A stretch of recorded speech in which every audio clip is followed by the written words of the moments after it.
Selamat petang, salam sejahtera. Terima kasih karena bersama dengan saya di Nazilin Unity Channel. Jangan main isu akidah dalam politik, sebab itu kerja Khawarij. Mufti Perlis Datu Dr. Muhammad Asri Zainul Abidin dalam satu klip kuliahnya yang tersebar di media sosial melarang isu akidah dimainkan dalam politik.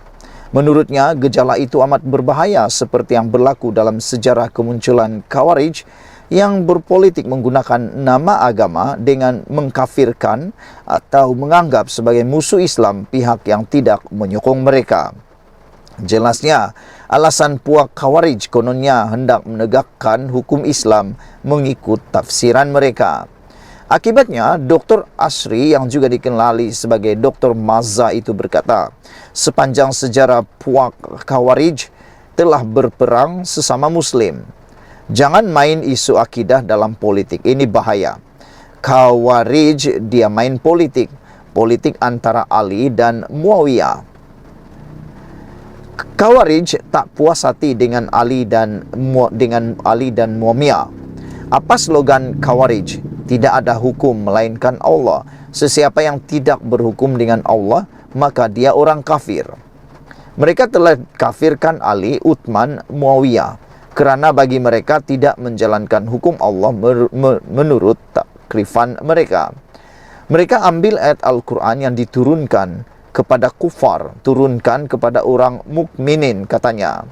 Dr. Mazza kemudiannya mengimbas kembali perjuangan Sayyiduna Ali bin Abi Talib dan para sahabat Nabi dalam memerangi kelompok Khawarij yang sesat ini. Ali suruh Ibnu Abbas berhujah dengan Khawarij. Pasal Khawarij ini yang ada lekuk di pipi kerana kuat solat malam tapi siang kafirkan anak-anak orang Islam, memerangi orang Islam di atas dasar sesiapa yang tidak berhukum Allah, mereka orang kafir. Kata Ali dalam riwayat yang masyhur, jika kamu nak keras kepala juga, aku kafir dan sesat, aku minta tolonglah. Jangan pergi kafirkan seluruh umat Muhammad dengan dosa dan kesalahanku. Kamu tahu bahawa Nabi memotong tangan pencuri tetapi dia beri harta pusaka. Nabi menghukum orang berzina tetapi dia menyembahyangkan jenazahnya. Bagi orang Khawarij, siapa buat dosa besar maka dia lawan Tuhan, maka dia kafir, kata ilmuwan itu lagi.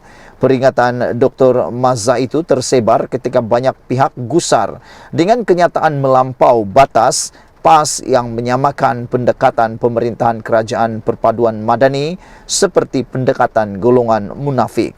Kemarin, Tan Sri Abdul Hadi Awang menerusi minda Presiden PAS tergamak mengaitkan Pakatan Harapan PH dengan sifat munafik dan rejim Israel. Dakwah Hadi sikap memaksa rakyat itu untuk menyokong dan mendukung apa-apa sahaja ialah amalan purba zaman jahiliyah yang turut diamalkan oleh Yahudi Zionis Israel di Palestin. Sekian dulu untuk kali ini. Jangan lupa tinggalkan komen Anda, tekan butang subscribe. Kita jumpa lagi. Bye-bye. Selamat petang, salam sejahtera. Terima kasih karena bersama dengan saya di Nazilin Unity Channel. Ini berita terbaik untuk kerajaan perpaduan yang ada pada hari ini. Selepas 5 orang ahli parlimen telah menyokong Datuk Seri Anwar Ibrahim, ada orang kata mereka mungkin akan kehilangan kerusi kerana melanggar Akta Anti Lompat Parti. Rupa-rupanya ini yang berlaku. Sokongan ahli parlimen pembangkang pada Perdana Menteri tidak melanggar Akta Anti Lompat Parti. Ini berita yang pastinya menyenangkan hati Anwar Ibrahim dan kerajaan perpaduan, tapi menyebalkan hati pembangkang. Tindakan beberapa ahli parlimen pembangkang menyokong Perdana Menteri Datuk Seri Anwar Ibrahim dan kerajaan perpaduan pimpinannya baru-baru ini tidak menyalahi Akta Anti Lompat Parti atau Akta Perlembagaan Pindaan Nombor 3 2022 Akta E1663. Menteri di Jabatan Perdana Menteri Undang-Undang dan Reformasi Institusi Datuk Seri Azalina Othman Said berkata, ini kerana kesemua ahli parlimen hanya menyatakan sokongan tanpa melompat atau keluar daripada parti politik masing-masing.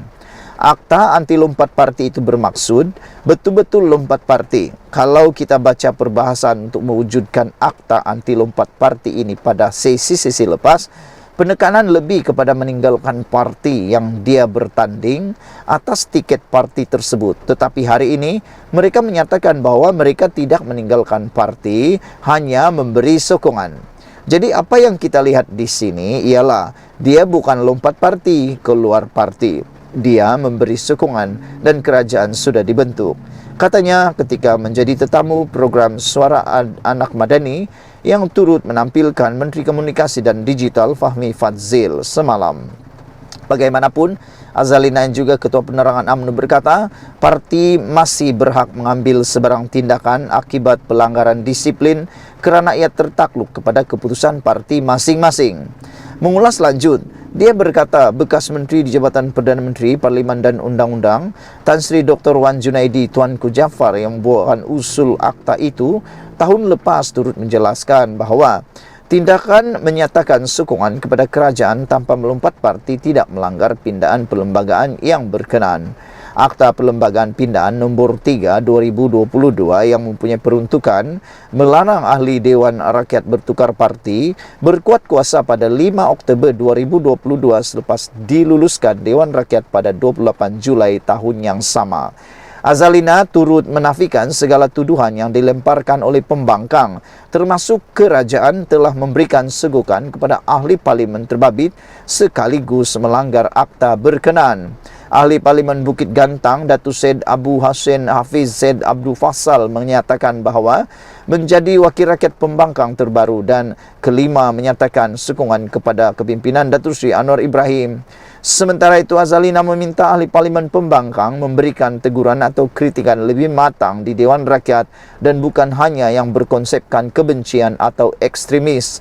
Kita amalkan sistem Westminster yang mempunyai kabinet bayangan. Kalau kita tembak dari segi dasar, saya rasa ia lebih adil, afdal sebab contoh Menteri Komunikasi Bayangan kata, kalau kami kerajaan, kami tidak akan buat sedemikian. Ia lebih kepada perbincangan intelektual bagi saya. Rakyat Malaysia ini golongan berakal dan mereka boleh memilih, katanya.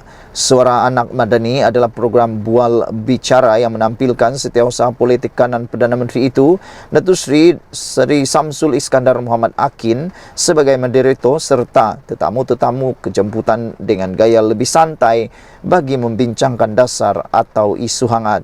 Program yang ditayangkan di platform Facebook, Instagram, TikTok dan YouTube, Suara Anak Madani bersempena setahun penubuhan Kerajaan Madani di bawah pimpinan Anwar Ibrahim. Sekian dulu untuk kali ini. Jangan lupa tinggalkan komen anda, tekan butang subscribe. Kita jumpa lagi. Bye-bye.